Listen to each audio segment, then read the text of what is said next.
should have known the moment I walked into that corner office that my life was about to change forever. But standing there in my new navy blazer, clutching my leather portfolio, I was just Amanda, 29 years old, and desperate to prove myself at the most prestigious marketing firm in the city.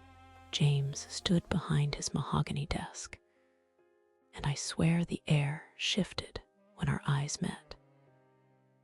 He was everything the other assistants had whispered about in hushed tones: tall, commanding presence, those piercing blue eyes that seemed to see right through you, but they hadn't mentioned the way his smile could make your knees go weak. "Amanda," he said, extending his hand. When our palms touched, electricity shot up my arm. "I've been looking forward to working with you." His grip lingered just a second too long. "Professional," I told myself. "This is just professional." "Thank you for this opportunity, James," I managed, surprised by how steady my voice sounded. "I won't let you down." The first week passed in a blur of meetings, presentations, and late nights. James was demanding, but fair, pushing me to excel in ways my previous bosses never had. During client presentations, he'd catch my eye across the conference table when I made a particularly insightful point, and that subtle nod of approval made my heart race. "Brilliant observation about their target demographic," he said after one meeting, walking so close beside me that I could smell his cologne. Something expensive and intoxicating. "You have an instinct for this business that can't be taught." I felt heat rise in my cheeks. "Thank you. I've been studying their market research extensively. It shows." His hand brushed my shoulder as he reached past me to open the elevator door. "You're going to go far here, Amanda." The compliments became more frequent. During document reviews, James would lean over my shoulder to point out corrections, his breath warm against my ear. I'd catch myself holding my breath, hyper-aware of every inch between us. "Your attention to detail is remarkable," he murmured one evening as we worked late on a campaign proposal. The office had emptied hours ago, leaving just us in the soft glow of desk lamps.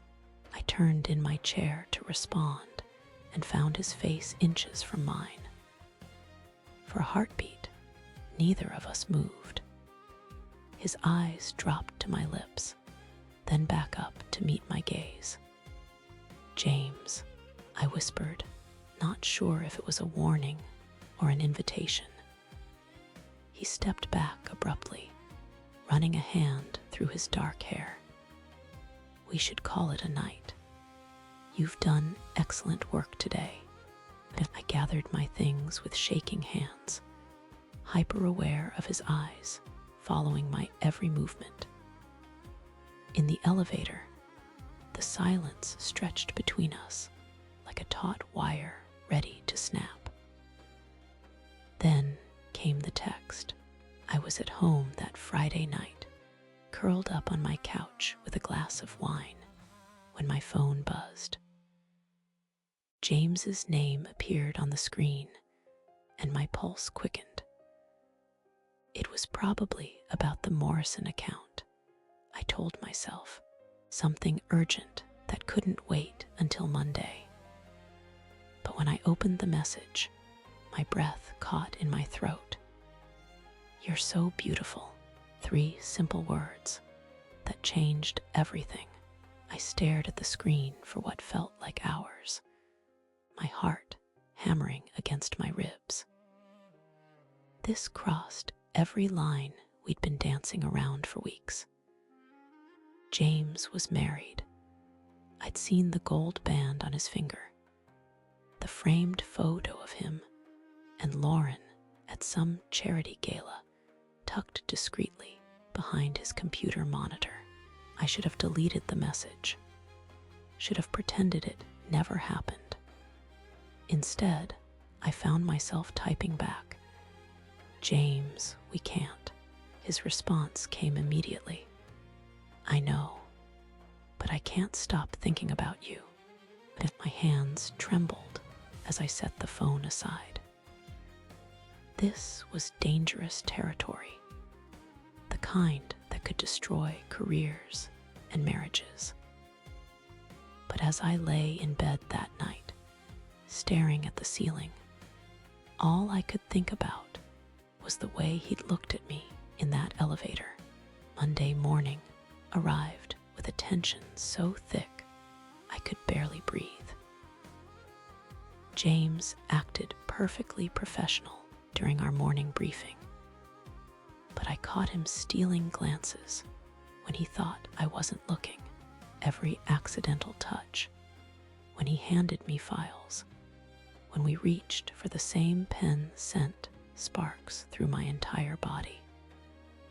"Could you stay late tonight?" he asked as the office began to empty. "I need help with the Blackstone presentation." I nodded, not trusting my voice. Lauren's photo seemed to watch me accusingly from his desk as we worked side by side, reviewing slides and making notes.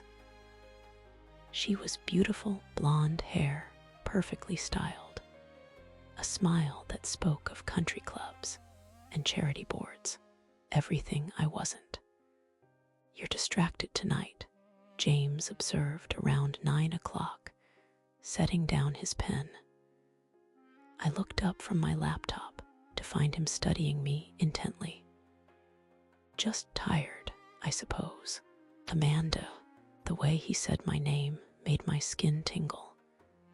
"About Friday night. That text. We don't have to talk about it," I said quickly, but he shook his head. "Yes, we do." He moved around the desk to lean against it, directly in front of my chair. Because I meant every word. The air between us crackled with electricity. I could feel myself being pulled into his orbit, like a moth drawn to flame. "James, you're married," I whispered, though the words felt hollow even as I spoke them. "I know what I am," he said quietly. "And I know what I feel when I look at you." He reached out slowly, giving me time to pull away. When I didn't, his fingers traced along my cheek, tucking a strand of hair behind my ear. The simple touch sent shockwaves through my entire body. "This is wrong," I breathed, even as I leaned into his touch. "Then why does it feel so right?" he murmured, his thumb brushing across my lower lip. I should have stood up, should have walked away. Instead, I found myself rising from my chair, drawn to him like gravity itself. We stood there in the dim office light, hearts racing, the space between us charged with possibility and danger. "Amanda," he whispered, and I'd never heard my name sound so beautiful. That's when his phone buzzed. Lauren's name flashed on the screen, shattering the spell. James stepped back, the moment broken, but the electricity between us remained. "I should go," I said, grabbing my purse with trembling hands. "Amanda, wait." But I was already heading for the door, my heart pounding so hard I thought it might burst. In the elevator, I closed my eyes and tried to catch my breath. What was happening to me? I'd never been the other woman, never even considered it, but James made me feel things I'd never experienced, desired, beautiful, alive in ways I hadn't known were possible. As the elevator descended, I knew there was no going back. Whatever this was between James and me, it was just beginning. And despite every rational thought screaming warnings in my head, I found myself already counting the hours until I'd see him again. The forbidden had never tasted so sweet. The next morning, I arrived at the office 30 minutes early, hoping to compose myself before facing James. But he was already there, standing by my desk with 2 coffee cups, one black for him, one with cream, and 2 sugars for me. He'd remembered exactly how I liked it. "Good morning, beautiful," he said softly, his eyes meeting mine with an intensity that made my stomach flutter. I accepted the coffee, our fingers brushing as he handed it to me. "Thank you," I whispered, acutely aware of how his simple gesture felt more intimate than any grand romantic gesture from previous relationships. The day passed in a blur of stolen glances and meaningful silences. During our staff meeting, James's eyes kept finding mine across the conference table. When he asked me to take notes, his hand lingered on my shoulder as he leaned over to point out something on my laptop screen. The scent of his cologne mixed with something uniquely him made it impossible to concentrate on anything but his proximity. By evening, most of the office had emptied out, but James and I remained, working on the quarterly reports.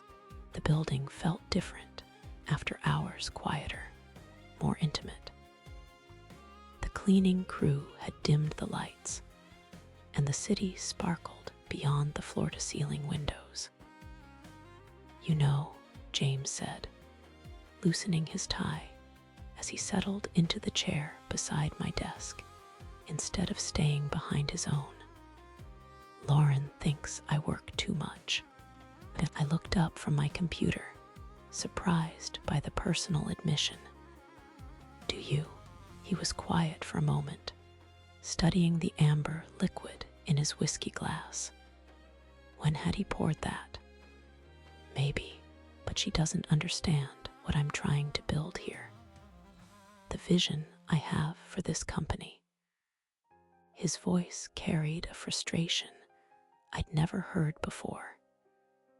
She wants me home by 6 every night, wants me to be content with where we are now. "And you're not content," I observed, saving my document and turning to face him fully. "How can I be?" His eyes met mine, and I saw ambition burning there, along with something else, loneliness. "I have dreams, Amanda. Big ones. I want to expand internationally, maybe acquire that firm in Chicago. But Lauren," he shook his head, "she thinks I should be satisfied with our suburban life and weekend barbecues." I found myself leaning closer, drawn by his passion and vulnerability. "What do you want, James?" "I want someone who understands that success requires sacrifice. Someone who shares my vision." His gaze intensified. "Someone like you." The air between us crackled with electricity. I should have changed the subject, should have reminded him about professional boundaries. Instead, I heard myself saying, "Tell me about your dreams." And for the next 2 hours, we talked like we'd known each other for years instead of weeks.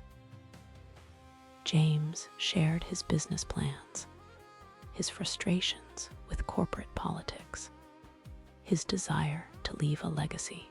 I told him about my own ambitions, how I'd always wanted to be more than just an assistant, how I dreamed of running my own department someday. "You're brilliant," he said, when I finished explaining my ideas for streamlining our client management system. "Why didn't you tell me about this sooner?" "Because I'm just your assistant," I said, immediately regretting how small it sounded. James reached across the space between us, his hand covering mine. "You're so much more than that, Amanda. You see possibilities where others see obstacles. You understand me in ways." He trailed off, but we both knew what he hadn't said. My phone buzzed. A text from my friend Sarah. "Wine night at my place. Where are you?" I showed James the message. "I should probably go. Should you?" His thumb traced circles on the back of my hand, sending shivers up my arm. "James," I whispered, but I made no move to pull away. "I can't stop thinking about yesterday," he admitted, his voice rough. "About how close we came to." "To what?" The question escaped before I could stop it. His eyes dropped to my lips. "To something that would change everything." We were leaning toward each other again, the magnetic pull impossible to resist. This time, no phone rang to interrupt us. This time, James's fingers tangled in my hair, and I could feel his breath warm against my cheek. "Tell me to stop," he murmured, his forehead resting against mine. But I couldn't. The rational part of my mind had gone completely silent, overwhelmed by the intensity of what I felt for this man. "I can't," I breathed. His lips were barely an inch from mine when the elevator dinged, followed by the sound of heels clicking across the marble floor. We sprang apart like teenagers caught by parents, James moving quickly back to his desk, while I pretended to be absorbed in my computer screen, working late again. Lauren's voice cut through the tension like a blade. She appeared in the doorway, perfectly put together, even at 9 p.m. in her designer dress and pearls. Her smile was polite, but cool as her eyes moved between James and me. "Just finishing up the quarterly reports," James said, his voice steady despite what had almost happened moments before. Lauren's gaze lingered on me for a moment too long. "Amanda, isn't it? You're certainly dedicated." "Thank you, Mrs. Harrison," I managed, hoping my voice didn't betray the guilt written all over my face. "Well, I thought I'd surprise you with dinner," she said to James, producing a takeout bag from his favorite restaurant. "But I see you're busy." The emphasis on the last word made my cheeks burn. Did she suspect something? "Actually, I was just leaving," I said quickly, grabbing my purse and jacket. "No need to rush on my account," Lauren replied, but her smile didn't reach her eyes. As I waited for the elevator, I could hear their voices, Lauren's sharp questions and James's careful answers. The doors closed before I could make out specific words, but the tension was unmistakable. In the parking garage, I sat in my car for several minutes, my hands shaking as I gripped the steering wheel. What was I doing? James was married. He was my boss. This was exactly the kind of situation I'd always judged other women for getting into. But as I drove home through the city lights, I couldn't shake the memory of his touch. The way he'd looked at me like I was the most fascinating woman in the world. For the first time in my life, I felt truly seen, truly desired. My phone buzzed at a red light. A text from James. "I'm sorry about tonight. Lauren suspects something." Another message followed immediately. "But I can't stop thinking about what almost happened. Then can we talk tomorrow? Just us." I stared at the messages, my heart pounding. Every logical thought screamed at me to ignore them, to maintain professional distance, to protect myself from the inevitable heartbreak. Instead, I typed back, "Yes." As I pulled into my apartment complex, I realized there was no going back now. Whatever this thing between James and me was, it had crossed a line tonight. And despite the danger, despite Lauren's suspicious eyes and my own guilty conscience, I found myself already counting the hours until I'd see him again. Subscribe for more dramatic confessions like this one. The forbidden had never felt so irresistible, and I was falling faster than I ever thought possible. The next morning arrived with the weight of unspoken promises hanging between us. I arrived at the office early, hoping to catch my breath before facing James. But his door was already closed, the soft glow of his desk lamp visible through the frosted glass. My hands trembled slightly as I organized my desk, every sound from his office making my pulse quicken. When his door finally opened at 9:30, our eyes met across the reception area, and I felt that familiar electric current run through me. "Amanda," he said, his voice carefully professional despite the intensity in his dark eyes. "Could you bring the Morrison files to my office? We need to discuss the presentation timeline." I nodded, gathering the thick manila folders with hands that weren't quite steady. The Morrison project was our biggest client pitch of the quarter, requiring late nights and close collaboration. Under normal circumstances, it would be just another challenging deadline. Now, it felt like walking into a beautifully dangerous trap. Inside his office, James closed the door behind me, the soft click seeming to seal us into our own private world. The morning light streamed through his windows, casting everything in a golden hue that made the mahogany furniture gleam.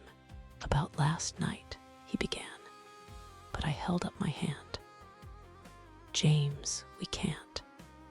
Not here, not anywhere." The words came out breathier than I intended, betraying the war raging inside me.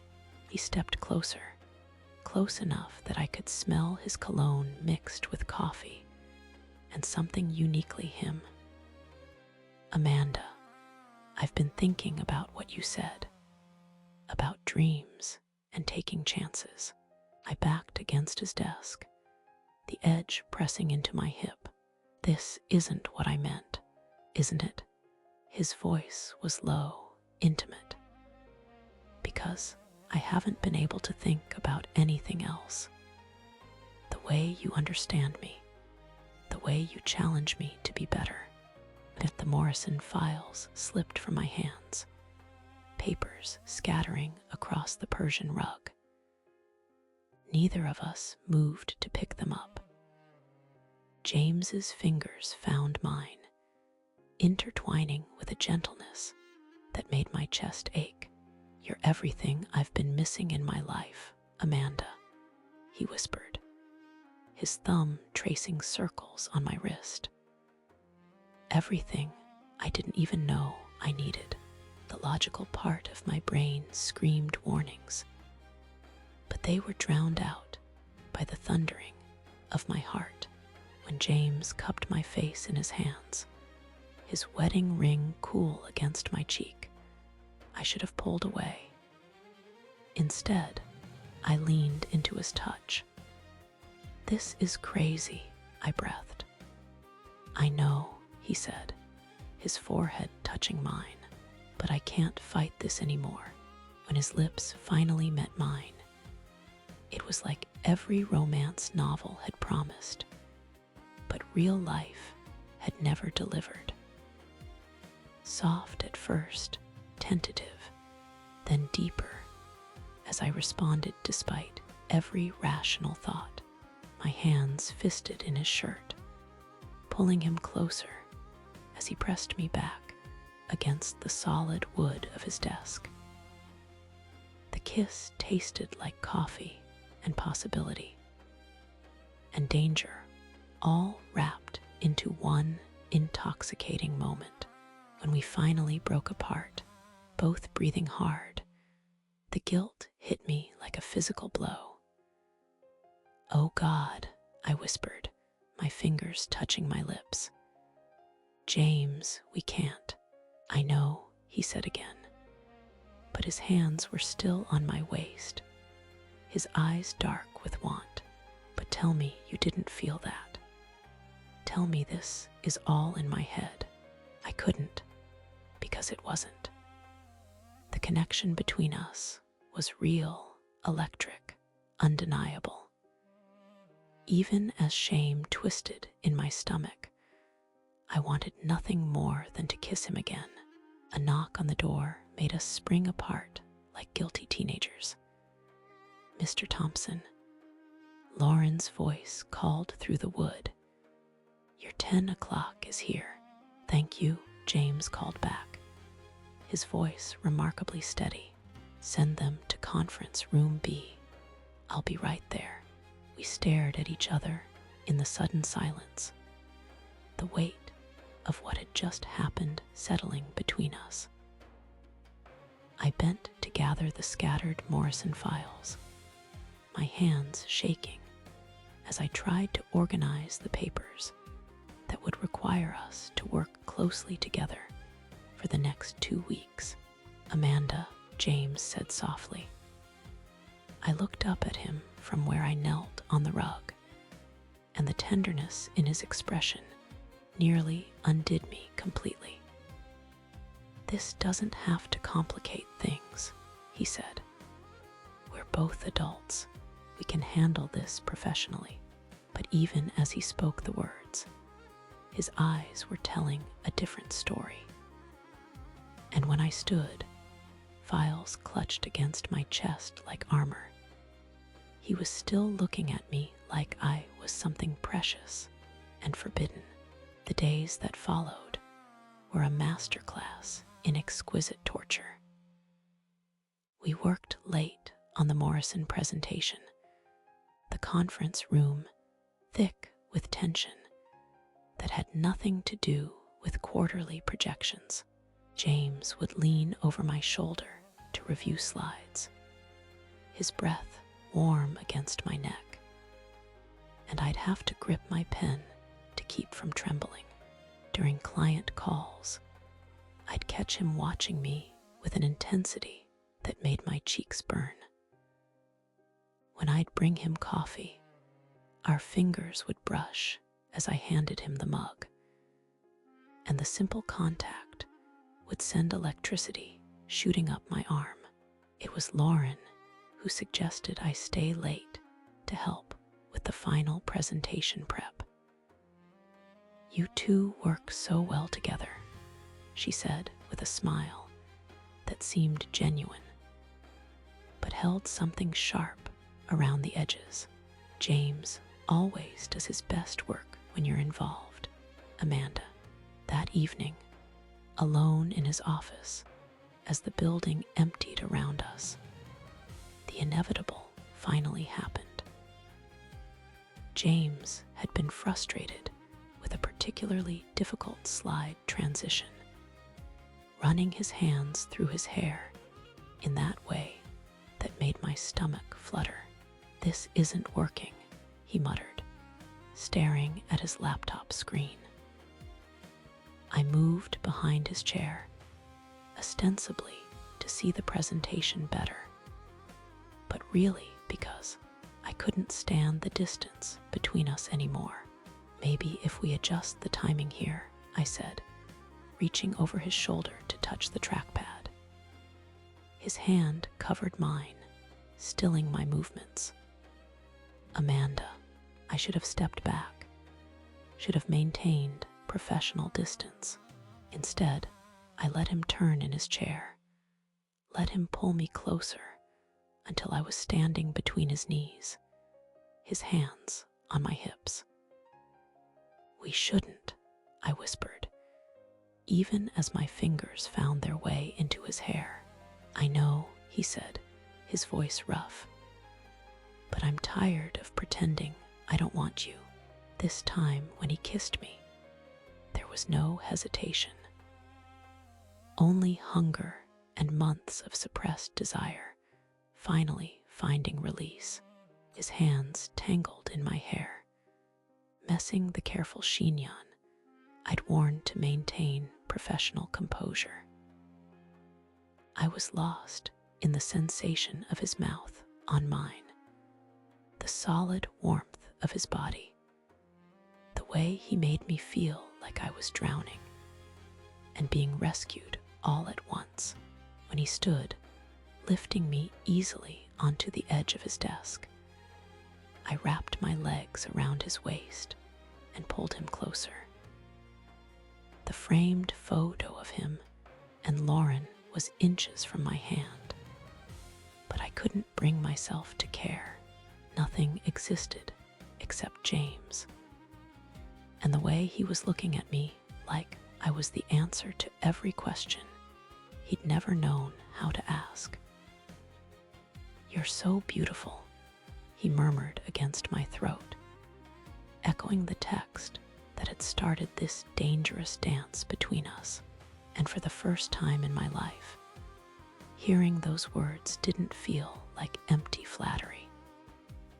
They felt like truth, like coming home, like the beginning of something that would either save me or destroy me completely.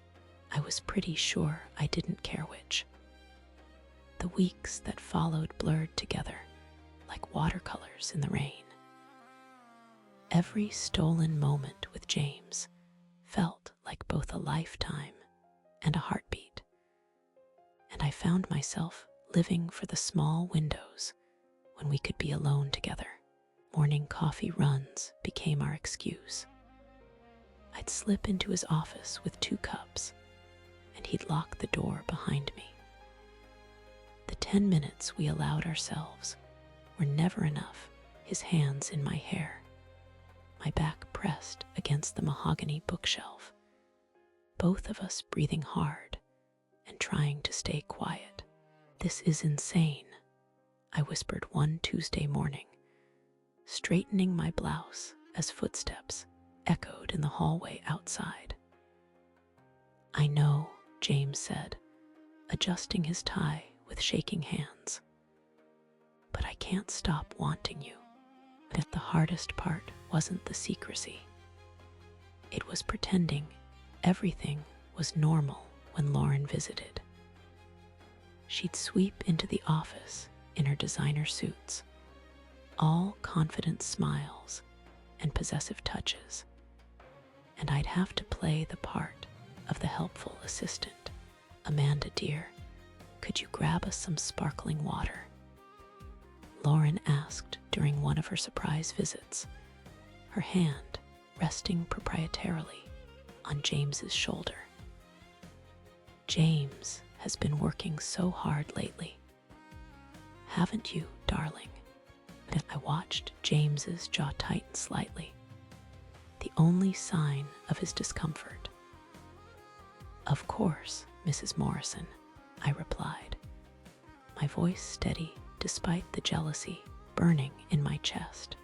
As I walked to the break room, I caught my reflection in the window. I looked the same professional blazer, hair in its neat bun, modest makeup. But inside, I felt transformed, like I was wearing a mask that grew heavier each day. The close calls multiplied. Sarah from accounting almost walked in on us during what was supposed to be a quarterly review meeting. I barely had time to step back from where I'd been leaning over James's shoulder, close enough to breathe in his cologne before she knocked. Come in, James called, his voice only slightly strained. I busied myself with the Morrison files spread across his desk, grateful for the excuse to avoid eye contact. My heart was hammering so loud, I was sure Sarah could hear it. Just needed your signature on these expense reports, Sarah said, glancing between us curiously. After she left, James and I stared at each other across his desk. That was too close, I said, my hands trembling as I gathered the papers. I don't care, he said fiercely. I'm tired of hiding, but hiding had become a full-time job. I deleted text messages as soon as I read them, created elaborate explanations for why I was staying late, and perfected the art of looking busy whenever someone approached James's office while I was inside. The emotional toll was exhausting. I'd catch myself staring at my reflection in the bathroom mirror, wondering when I'd become the kind of woman who kissed a married man, the kind of woman who felt a thrill every time his wedding ring caught the light, knowing I was the secret he was keeping from the woman who wore the matching set. One evening, as we worked late on a presentation, James pulled me onto his lap in his leather chair. The office was empty. The cleaning crew wouldn't arrive for hours, and the city lights twinkled through the floor-to-ceiling windows. Leave her, I whispered against his neck, the words slipping out before I could stop them. James went still beneath me. Amanda, you said you weren't happy. You said I was everything you were missing. I pulled back to look at him, searching his face for answers. So leave her. His hands tightened on my waist. It's not that simple. There's the business partnership, her family's connections, the foundation. Excuses, I said, climbing off his lap. The spell was broken. Reality creeping back in like cold air through a crack in the window. They're not excuses, James said, standing to follow me. They're complications, real ones that affect both our careers. I wanted to argue, to push harder, but the fight went out of me as quickly as it had come, because deep down, I knew he was right. And deeper still, I knew I wasn't sure I wanted him to leave Lauren anyway.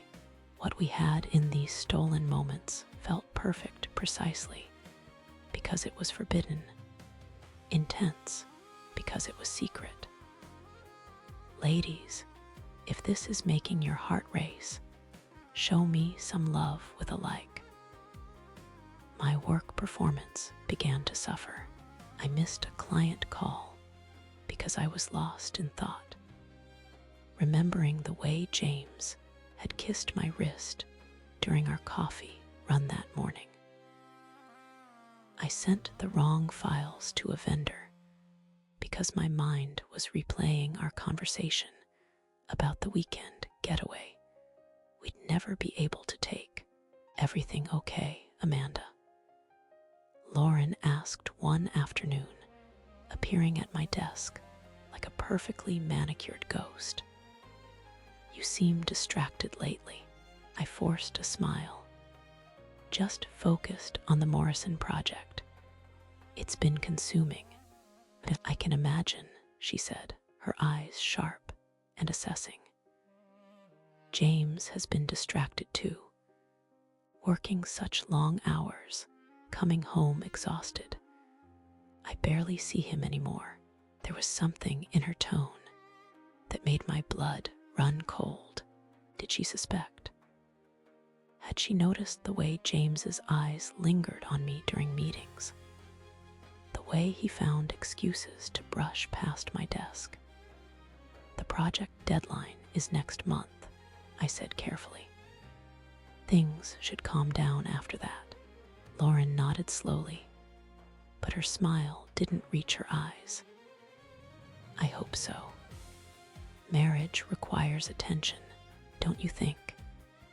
It's so easy for couples to drift apart when they stop prioritizing each other. After she left, I sat staring at my computer screen without seeing it. The weight of what I was doing crashed over me like a wave. I wasn't just risking my career. I was actively participating in the destruction of a marriage, even if that marriage was unhappy. Even if James claimed he felt trapped, I was still the other woman. That evening, James found me in the supply closet, restocking printer paper as an excuse to be alone with my thoughts. You've been avoiding me, he said, closing the door behind him. The small space felt suffocating with him in it, his presence overwhelming in the way it always was. Lauren came by today, I said without looking at him. What did she say? Nothing specific, everything specific. I finally met his eyes. James, I think she knows. He was quiet for a long moment, and in that silence, I heard the answer to every question I'd been afraid to ask.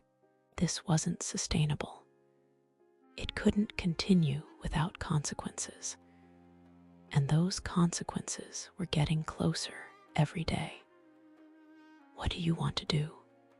He asked finally. I wanted to say we should end it, walk away before anyone got hurt worse than they already were. But standing there in that tiny room, surrounded by office supplies and the lingering scent of his cologne, all I could think about was how empty my days would feel without these stolen moments. I don't know, I whispered, and it was the most honest thing I'd said in weeks. The supply closet felt like a confessional booth, cramped and heavy with the weight of unspoken sins.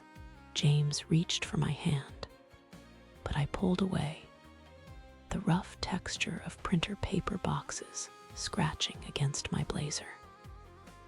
Amanda, he said, his voice barely above a whisper. We can figure this out, can we? I met his eyes in the dim light, filtering through the crack under the door. Because it feels like we're living on borrowed time.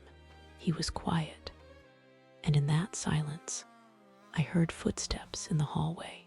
We both froze, listening as they passed without stopping. When the sound faded, I realized I'd been holding my breath. "This is exactly what I mean," I whispered. "We're hiding in a supply closet like teenagers." But James stepped closer, and despite everything, my pulse quickened. "Maybe we need to talk about this properly. Somewhere private," where the question came out sharper than I intended.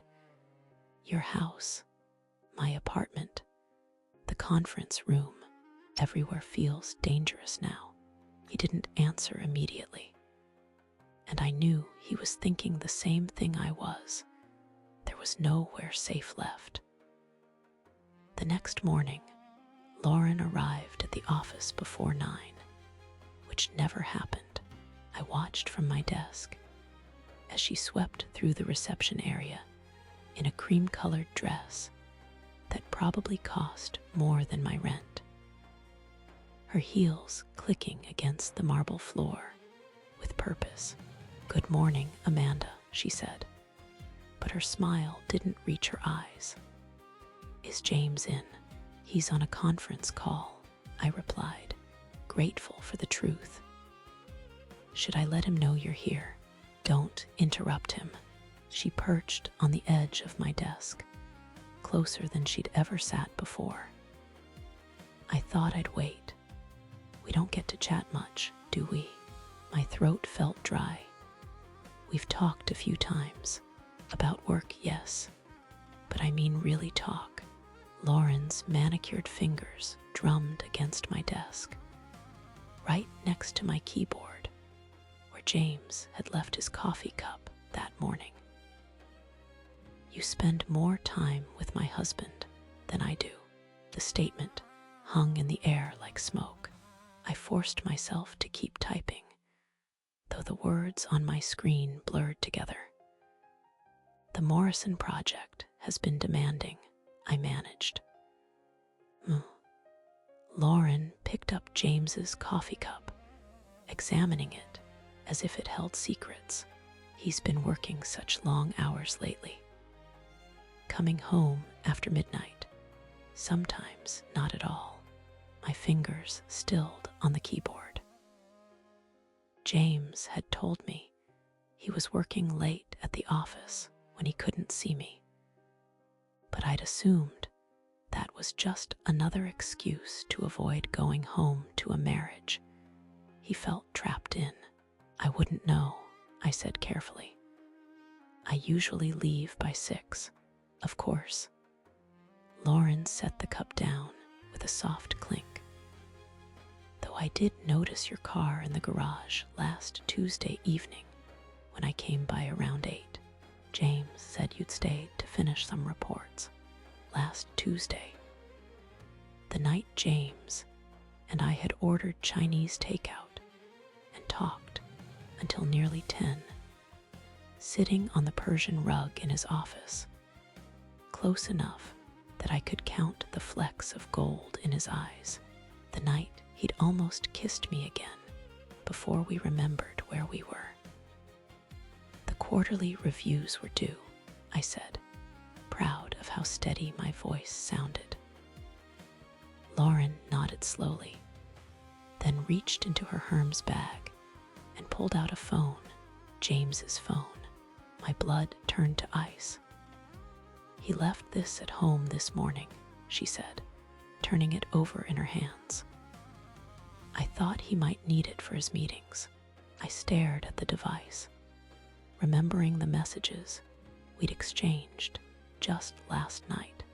Nothing explicitly romantic, but intimate enough comments about how his smile had lingered after everyone else left the conference room. How I'd catch him looking at me during presentations. How the sound of my laugh seemed to brighten his entire day. "I'm sure he'll appreciate that," I said.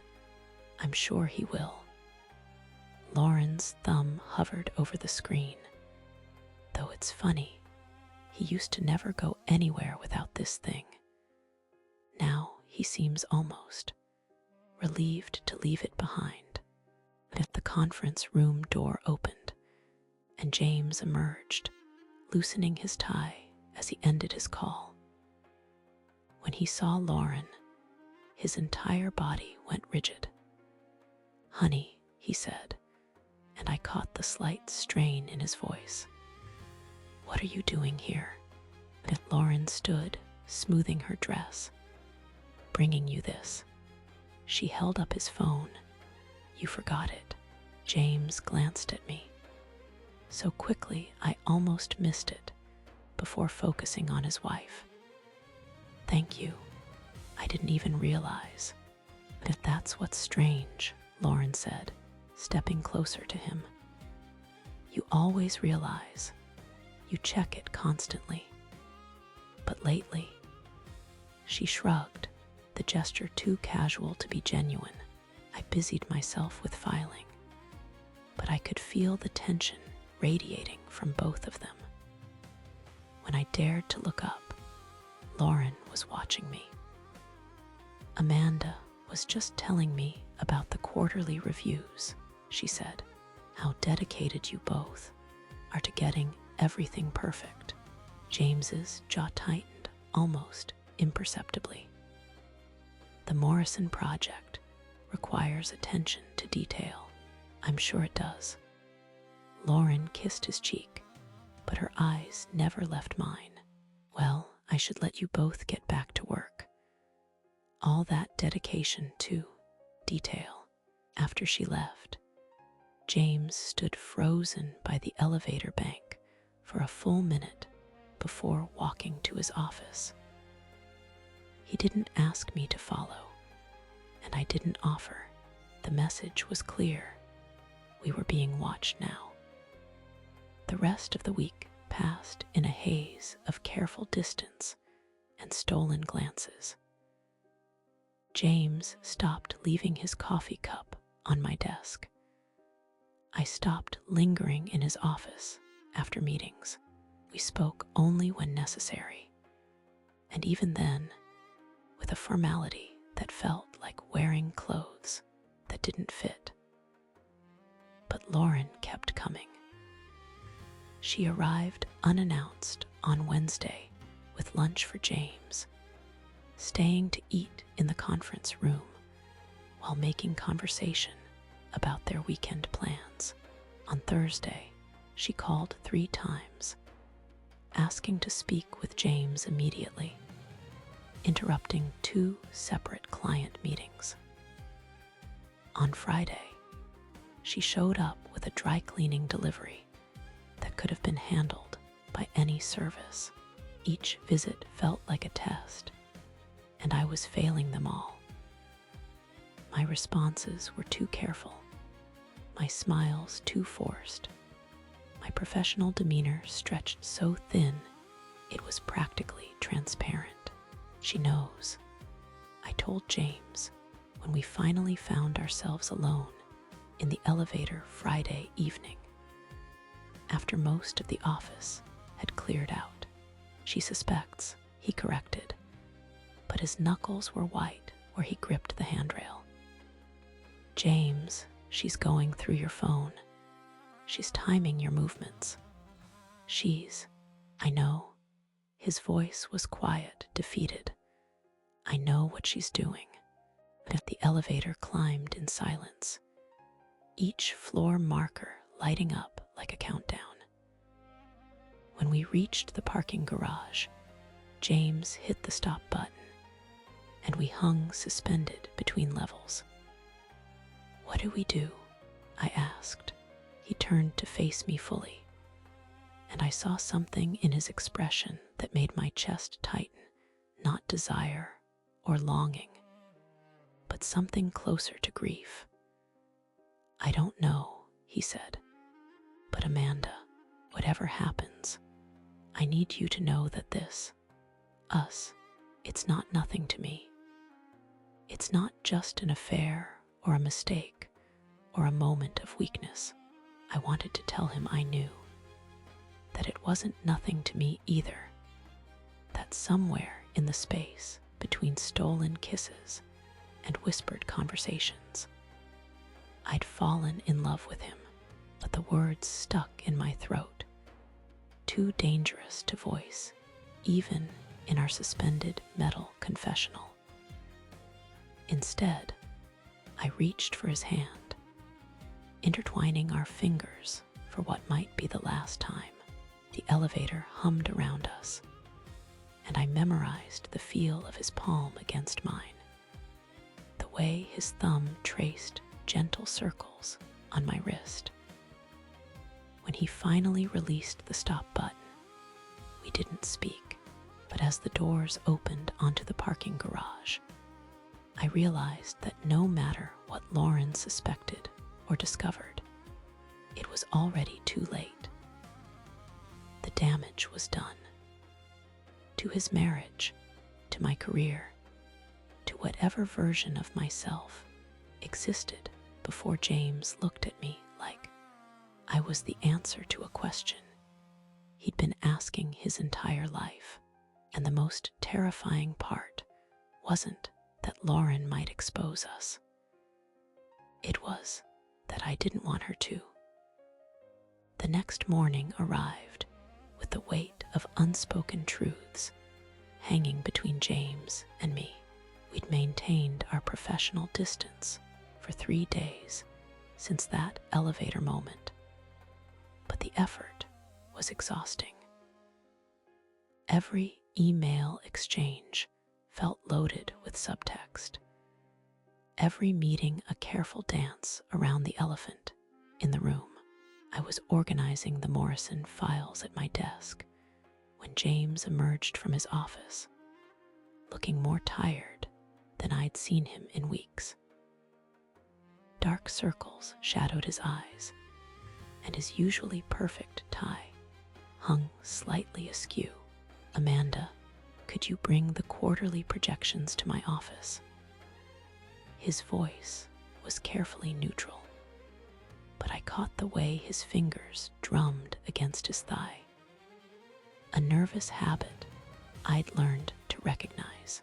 I gathered the files, my hands trembling slightly as I approached his door.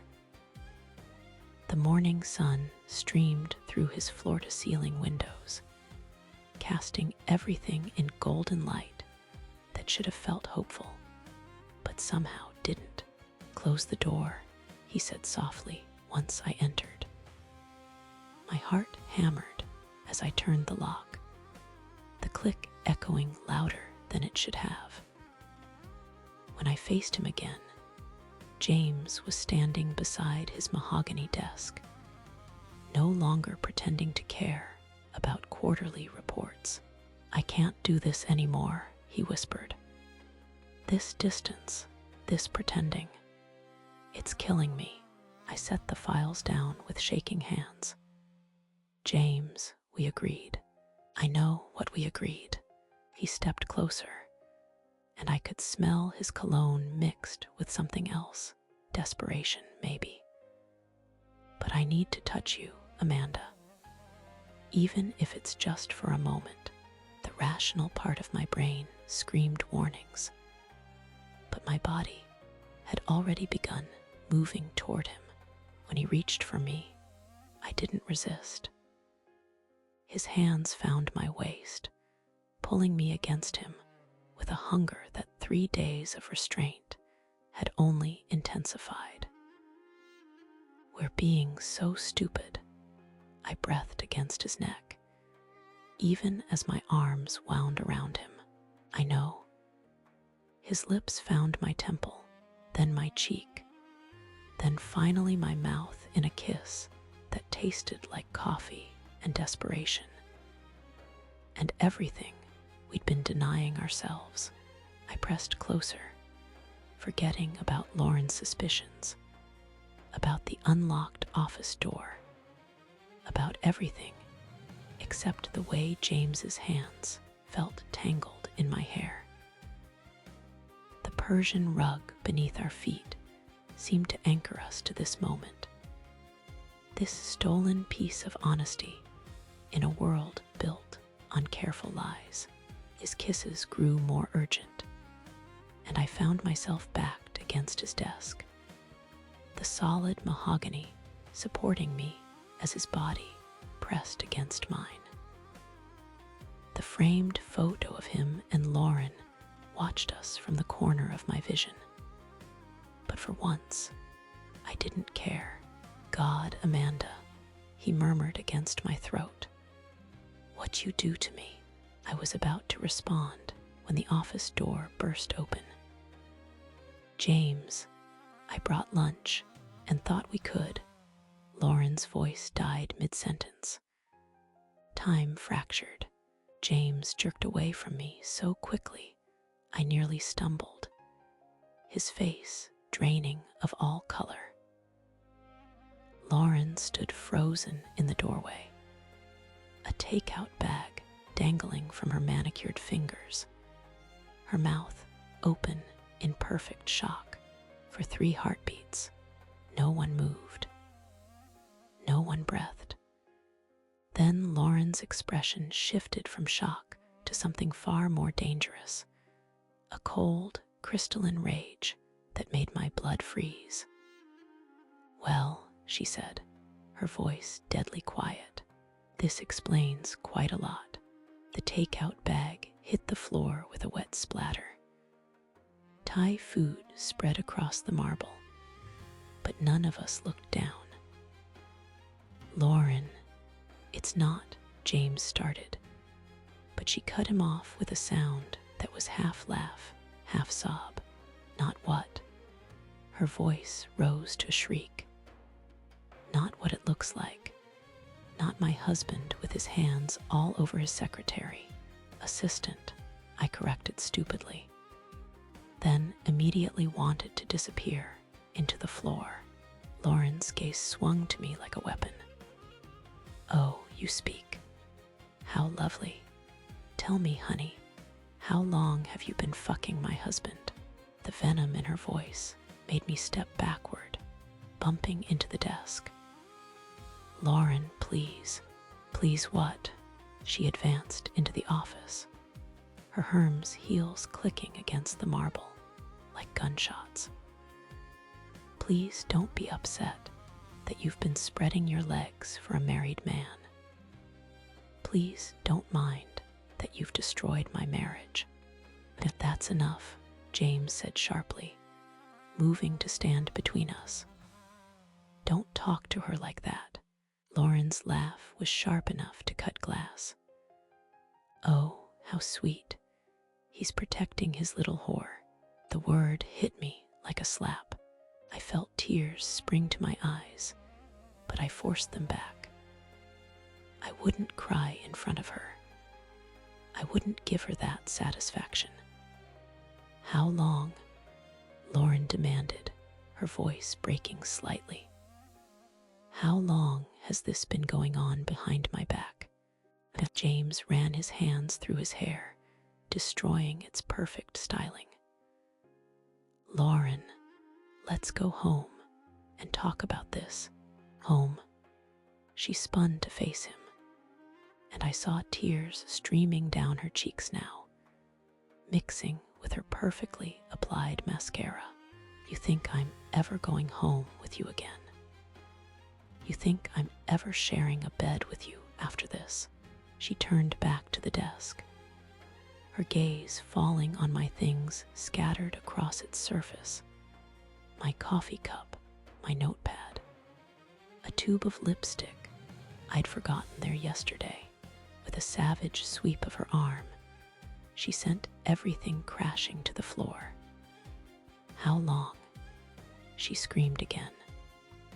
The sound of shattering ceramic filled the silence. My favorite coffee mug, the one with the little blue flowers that James had complimented once, lay in pieces across the Persian rug. A few weeks, James said quietly. Lauren, I never meant for this to happen. A few weeks. She repeated the words like they were poison. A few weeks of lies. A few weeks of you coming home to me, kissing me, pretending to love me while you were. While you were. She couldn't finish the sentence, but she didn't need to. The image hung in the air between us, heavy with guilt and recrimination. Comment below. Am I the hero or the villain here? Lauren's attention fixed on me again, and I saw something murderous in her expression. You little homewrecker. Do you have any idea what you've done? Do you have any concept of what you've destroyed? I found my voice, though it came out smaller than I intended. I never wanted to hurt you, but you did it anyway. She stepped closer, and I could see the fine lines around her eyes that concealer couldn't quite hide. The slight tremor in her hands that spoke of a woman barely holding herself together. You knew he was married. You saw me at the company parties, at the office events. You looked me in the eye and smiled while you were planning to steal my husband. It wasn't like that, I whispered. Then what was it like? Her voice dropped to a whisper that was somehow more terrifying than her screaming. Tell me, Amanda, what was it like when you decided to destroy my life?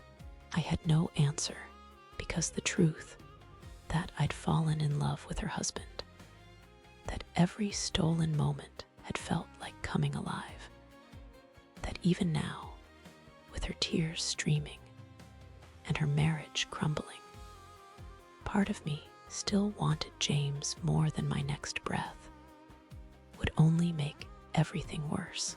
The silence stretched until it snapped. I want you gone, Lauren said, her voice steady now with cold determination. Both of you, James. I'm calling my lawyer today. And you, she pointed at me. I'll make sure every firm in the city knows exactly what kind of employee you are. She turned toward the door, then paused, looking back at us with something that might have been pity if it weren't so bitter.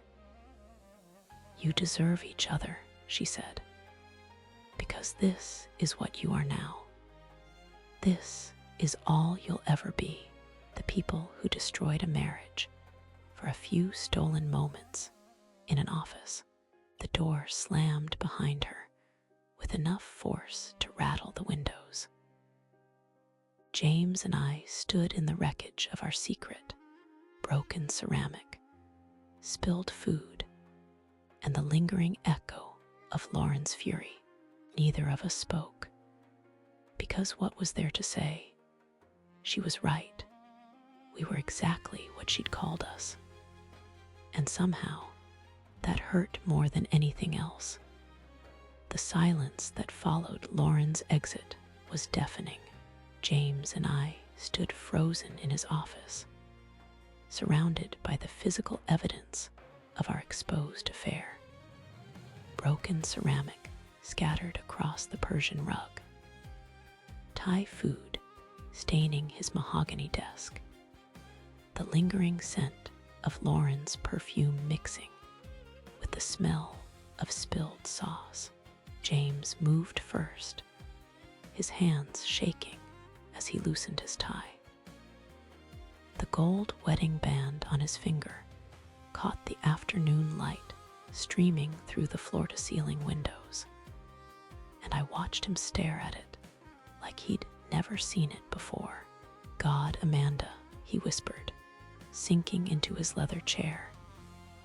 What have we done?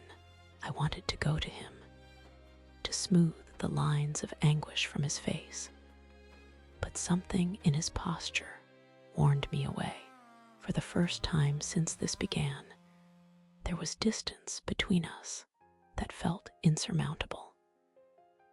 We should clean this up, I said instead, kneeling to gather the ceramic pieces of Lauren's broken coffee mug. My hands were steady, which surprised me. Everything else felt like it was falling apart. The next few hours passed in a blur of whispered conversations and careful movements. James called his assistant to reschedule his afternoon meetings. citing a family emergency. The irony wasn't lost on either of us. By 5 o'clock, word had already started to spread. I felt it the moment I stepped out of James's office. The sudden hush that fell over the cubicles, the way conversations died mid-sentence. Sarah from accounting actually turned her back when I walked past. Mike from IT, who'd always been friendly, couldn't meet my eyes. The elevator ride to the parking garage felt endless. Every floor that passed brought fresh waves of nausea as reality sank in. This wasn't just about James and me anymore. This was about reputation, careers, the life I'd spent years building. My phone buzzed as I reached my car. A text from my sister. Mom just got the strangest call from someone named Lauren. Call me. My blood turned to ice. Lauren had made good on her threat. The drive home was a nightmare of traffic and racing thoughts. By the time I pulled into my apartment complex, my phone had buzzed 6 more times. My best friend from college, my neighbor, even my dentist's office, asking if I needed to reschedule next week's appointment. Apparently, Lauren had been thorough. I climbed the stairs to my apartment on unsteady legs, my Hermes heels clicking against the concrete like a countdown. Inside, I kicked them off and collapsed onto my couch, staring at the ceiling as my phone continued its relentless buzzing. The worst part wasn't the calls or the texts. It was the silence from James. Hours passed. I ordered pizza I couldn't eat, poured wine I couldn't taste. Every time my phone rang, my heart leaped, hoping it was him. But it never was. The next morning at the office was torture. The whispers followed me from the elevator to my desk like a shadow. I'd always been respected here, professional, competent. Now I was the other woman, the homewrecker, the cautionary tale whispered about in break rooms. James's office door remained closed all morning. When it finally opened just before lunch, he emerged looking haggard, his usually perfect navy suit wrinkled, his face drawn with exhaustion. Our eyes met across the office space, and for a moment, the electricity was still there, that pull that had started all of this. But then his expression shuddered, and he looked away. That afternoon, HR called me in. Diane Martinez sat behind her desk, her expression carefully neutral as she gestured for me to take a seat. The manila folder in front of her was thin but ominous. Amanda, she began, her voice professional but not unkind. We need to discuss yesterday's incident. I'd prepared for this, rehearsed responses about workplace relationships and personal matters, staying personal, but sitting there, facing the woman who held my career in her hands. The words died in my throat. I understand there was an altercation in Mr. Harrison's office, she continued. Mrs. Harrison has contacted our legal department regarding potential workplace misconduct. The euphemism hung in the air between us. Workplace misconduct. As if what James and I had shared could be reduced to a policy violation. I want you to know that we take these matters seriously. Diane said. While we investigate, I'm placing you on administrative leave. Effective immediately. The words hit like a physical blow. Administrative leave. Everyone would know what that meant. I gathered my personal items under the watchful eyes of security. Each step through the office a walk of shame. My desk looked naked without my framed photos and coffee mug, 29 years old, and I was leaving my first real career position in disgrace. James was nowhere to be seen. That evening, my phone finally rang with his number. Amanda. His voice was rough, like he hadn't slept. James, I whispered, closing my eyes at the sound of his name. Even now, even after everything, hearing him made my chest tighten with longing. I'm sorry, he said. I'm so fucking sorry. Lauren, she's serious about the divorce. Her lawyer contacted mine this morning. And the company, they're talking about termination. I pressed my palm against my forehead. I know, I'm on leave. Christ, Amanda, what did we do to our lives? The question hung between us like an accusation. What had we done? We'd followed our hearts, chased something real and electric and beautiful. And in doing so, we destroyed everything.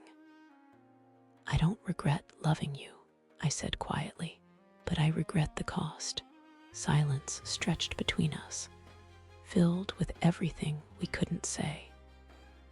That we'd been selfish, that we'd hurt people, that maybe Lauren was right, maybe this was all we were now. I need time, James said finally, to figure out everything. My marriage, my job, what this means for us. Us, such a small word to carry so much weight. I know, I whispered, though it felt like my heart was being torn in half. After he hung up, I sat in my apartment, surrounded by the life I'd built so carefully, watching it crumble. The silence was broken only by the occasional buzz of my phone. More friends who'd heard, more family members demanding explanations. I ignored them all. Because what could I say? That I'd fallen in love with a married man. That every stolen moment had felt worth it until the reckoning came. That even now, even knowing the cost, part of me would do it all again. The truth was too complicated for easy explanations. The truth was that love wasn't always noble or pure or right. Sometimes it was messy and selfish and devastating. Sometimes it destroyed everything in its path, leaving you sitting alone in the wreckage, wondering if what you'd found was worth what you'd lost. As night fell, I found myself standing at my bathroom mirror, staring at my reflection. I looked the same green eyes, same auburn hair, same face that James had called beautiful in that first text that started everything. But I felt fundamentally changed, like I'd crossed a line I could never uncross, become someone I wasn't sure I recognized. My phone buzzed one more time. This time, it wasn't James or family or friends. It was my doctor's office, confirming an appointment I'd forgotten I'd made weeks ago. A routine checkup that now felt like it might hold answers to questions I wasn't even sure I was ready to ask. I stared at the text. A strange flutter in my stomach that had nothing to do with nerves about tomorrow's conversation with James, and everything to do with a possibility I hadn't even considered, a possibility that would change everything. Again, the next morning, I woke up with that same flutter in my stomach, but now it was accompanied by something else, a wave of nausea that sent me rushing to the bathroom. As I knelt on the cold tile floor, gripping the porcelain rim, a terrible possibility began to form in my mind. The exhaustion I'd attributed to stress, the emotional volatility, the way certain smells had been making me queasy for weeks. I counted backwards, my hands trembling as I tried to remember dates that seemed to blur together in the chaos of the past month. The stolen moments with James in his office, the afternoon in the supply closet, the evening we'd stayed late, working on the Morrison files until everyone else had gone home. 3 weeks. It had been 3 weeks since Lauren walked in on us. But the symptoms, they'd started before that, before everything fell apart. I splashed cold water on my face and stared at my reflection. My skin looked pale, almost translucent. Dark circles shadowed my eyes, but there was something else, a fullness to my face that hadn't been there before. No, I whispered to my reflection. This can't be happening. But even as I said it, I knew I had to find out for sure. The pharmacy was a 15-minute walk from my apartment. I pulled on a baseball cap and sunglasses, paranoid that someone might recognize me. The scandal had made me feel like I was constantly being watched, judged. The pregnancy test aisle stretched before me like a gauntlet. Pink boxes, blue boxes, digital displays promising results in minutes. I grabbed the first one I saw and hurried to the self-checkout, my hands shaking as I scanned the barcode. Back in my bathroom, I followed the instructions with mechanical precision. 3 minutes. The box said to wait 3 minutes. I set the test on the counter and paced the length of my small apartment. Each second felt like an eternity. I thought about James. Was he thinking about me? Was he fighting for his marriage, trying to rebuild what we'd broken? Or was he as lost as I was, wondering if what we'd shared had been real or just an escape from his unhappy life? My phone sat silent on the kitchen counter.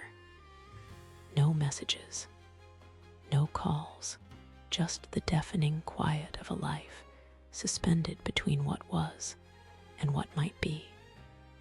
2 minutes. I thought about that first text. You're so beautiful. How innocent it had seemed then.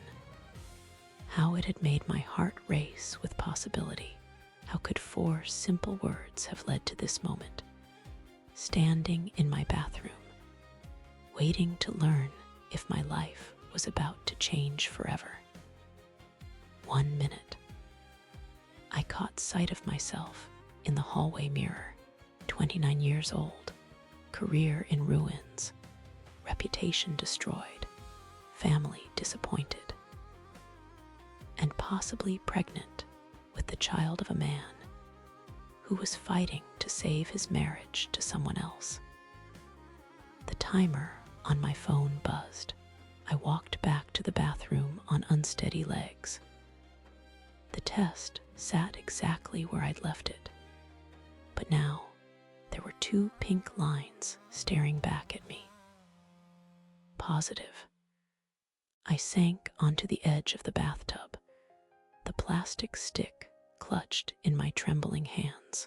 The reality of it hit me like a physical blow. I was pregnant with James's child. For a long moment, I just sat there, staring at those 2 lines. Then, unexpectedly, tears began to fall. Not tears of sadness or fear, but something more complex. Relief, maybe, that the mystery symptoms finally made sense. Terror at what this meant. And underneath it all, a fierce protectiveness I hadn't expected. This was real. This was happening. I thought about James, probably sitting in some lawyer's office right now, dividing up assets and custody arrangements. How would he react?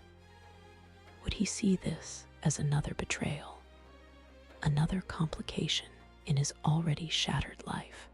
Or would he, leave Lauren for me, ask me to wait while he figured out his divorce? The scenarios played out in my mind, each one more impossible than the last. I could keep this to myself, disappear, start over somewhere else where no one knew about the affair or the scandal. Raise this child alone, never telling James he had another son or daughter out there. Or I could tell him, force him to make an impossible choice between his family and me, us, a future we'd never even discussed. I walked to my kitchen window and stared out at the city below. People were going about their normal lives, walking dogs, catching buses, grabbing coffee. Their biggest worry was probably whether they'd make it to work on time. Meanwhile, I was carrying the child of a man whose wife had publicly destroyed my reputation, a man who hadn't spoken to me in 3 weeks, a man who might be working desperately to save his marriage. My phone buzzed and my heart leaped. But it wasn't James. It was Lauren. The message was short. I know what you're going through right now. We need to talk. I stared at the screen, confusion replacing the brief hope. What could she possibly know? How could she know? Then it hit me. James must have told her. About the pregnancy, about everything. But that was impossible. I'd only just found out myself. Unless I thought back to the doctor's appointment confirmation. The routine checkup I'd scheduled weeks ago, back when James and I were still stealing moments between meetings. Had they run standard tests? Had someone called with results I'd been too distracted to remember? Another text from Lauren. Coffee, 1 hour. The place on 5th Street. I should ignore her. Delete the messages. Pretend this wasn't happening. But I found myself typing back. I'll be there, as I got dressed, pulling on jeans and a loose sweater. I caught sight of the pregnancy test, still sitting on the bathroom counter. Those 2 pink lines that changed everything. Share this video with someone who needs to hear this story. I slipped the test into my purse, not sure why. Maybe I needed proof that this was real. Maybe I needed something concrete to hold on to in a world that had become completely surreal. Walking toward 5th Street, I thought about the conversation ahead. What could Lauren possibly want to discuss? Was she going to gloat? Threaten me? Or was there something else, some piece of this puzzle I hadn't considered? The coffee shop came into view, and through the window, I could see her sitting at a corner table. She looked different, smaller somehow, less intimidating than she had that day in James's office. More vulnerable. She looked up as I approached, and I was surprised to see something in her eyes that looked almost like understanding. "Amanda," she said quietly as I sat down across from her. "Thank you for coming." I waited, not trusting myself to speak. "I know about the baby," she said simply. The words hit me like a physical blow. "How could you possibly?" "Because I've been where you are," she interrupted, her voice barely above a whisper. 3 months ago, before I knew about you and James, before everything fell apart, the coffee shop seemed to tilt around me. "You're pregnant too," she confirmed, her hand moving instinctively to her still flat stomach. "With James's child, just like you." The silence stretched between us like a chasm. Lauren and I, two women who had never chosen to be in each other's lives, now bound together by circumstances neither of us could have imagined. "How long have you known?" I whispered, my voice barely audible over the coffee shop's ambient noise. Lauren's fingers wrapped around her ceramic mug, knuckles white with tension. "About my pregnancy, I found out the week before I caught you two in his office. I was going to surprise him." Her laugh was bitter, hollow. Instead, I got the surprise of my life. I stared at her, trying to process the timeline, while James and I were stealing moments in supply closets and sharing passionate kisses against his mahogany desk. His wife was carrying his child. The irony was devastating. "And you know about mine because your friend Lauren, different Lauren." "I know, confusing. She works at the medical center downtown." Patient confidentiality only goes so far when someone recognizes a name on a pregnancy test requisition. She took a sip of her coffee, her wedding ring catching the afternoon light streaming through the window. Small world, isn't it? My stomach churned. Even my pregnancy wasn't private anymore. Nothing was. "What do you want from me?" I asked, exhaustion creeping into my voice. For the first time since I'd known her, Lauren's perfectly composed facade cracked. Her eyes filled with tears, she quickly blinked away. "I don't know," she admitted. "I've spent weeks being angry, planning my revenge, calling everyone you know to expose what you did. But sitting here now, looking at you," she paused, studying my face with an intensity that made me uncomfortable. "You look as lost as I feel," she continued. And I realized that we're both victims of the same man's inability to make a choice. The words stung because they held truth I wasn't ready to face. James had chosen neither of us, really. He'd kept us both in limbo, feeding us different versions of what we needed to hear. "He told me his marriage was over," I said quietly. "That you two were just going through the motions." Lauren's smile was sad. "He told me he was working late because he was trying to secure our future. That all the long hours were for us, for the family we were trying to build." The coffee in my cup had gone cold. Outside, people walked past the window, living their uncomplicated lives, while Lauren and I sat in the wreckage of ours.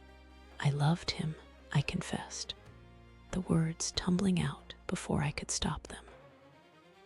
I know that makes me a terrible person, but I did. I thought what we had was real. It probably was real, Lauren said, surprising me. That's what makes this so complicated. I don't think James was lying to either of us. Exactly. I think he was lying to himself. My phone buzzed against the table. James's name appeared on the screen, and both Lauren and I stared at it. "Answer it," she said. I hesitated, then swiped to accept the call. "Hello, Amanda." His voice was strained, desperate. "I've been trying to reach you for days. We need to talk." I glanced at Lauren, who was watching me with an expression I couldn't read. I'm actually busy right now. Please, I know everything's complicated, but I can't stop thinking about you. About us. Lauren's filed for divorce, and I know this is a mess, but maybe now we can. "James," I interrupted, my heart pounding. "I'm pregnant." The silence on the other end was deafening. I could hear his breathing, rapid and shallow. "What?" he finally whispered. "I'm pregnant with your baby." Another long pause. When he spoke again, his voice was different, smaller, more uncertain. Are you sure?" "Pretty sure. Pink lines don't lie." I heard what sounded like him sitting down heavily. "Oh God, Amanda, this changes everything." Lauren was still watching me, and suddenly I understood why she'd wanted to meet. She'd known this conversation was inevitable. "James," I said, looking directly at Lauren as I spoke, "there's something else you need to know. Lauren's pregnant too." The silence this time was absolute. I could picture him in whatever room he was in, probably his temporary apartment, trying to process the magnitude of what I'd just told him. "Both of you." His voice was barely a whisper. "Both of us," I confirmed. Lauren reached across the table and gently took the phone from my hand. "Hello, James," she said calmly. "Lauren, what? How are you two?" "We're having a conversation that you should have facilitated months ago," she said, her voice steady despite the tears now flowing freely down her cheeks. "We're talking about the fact that you're going to be a father to 2 children, born to 2 women you've been lying to." I could hear him trying to form words, failing. "Here's what's going to happen," Lauren continued, and I was struck by her composure. "You're going to figure out what kind of man you want to be, because right now you have 2 women carrying your children, and we both deserve better than the person you've been." She handed the phone back to me. "Amanda," James's voice was shaky, "can we meet, please? I need to see you." I looked at Lauren, who nodded slightly. "The park on 5th Street, I said. 1 hour.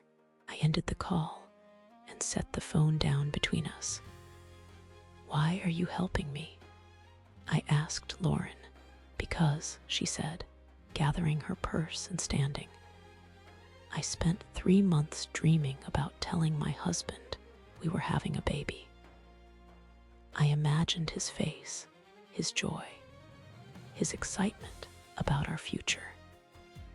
And you know what? You deserve to have that conversation too. Even if it's not the one either of us planned." She paused at the edge of the table, looking down at me. "I'm not forgiving you," she said quietly. "I may never forgive you, but I'm not going to let my anger rob you of the chance to see what James is really made of.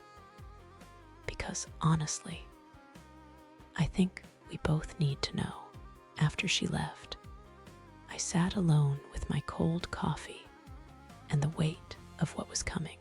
In an hour, I would meet James in the park and watch him confront the reality of his choices. 2 women, 2 pregnancies, 2 futures that would forever be intertwined because of him.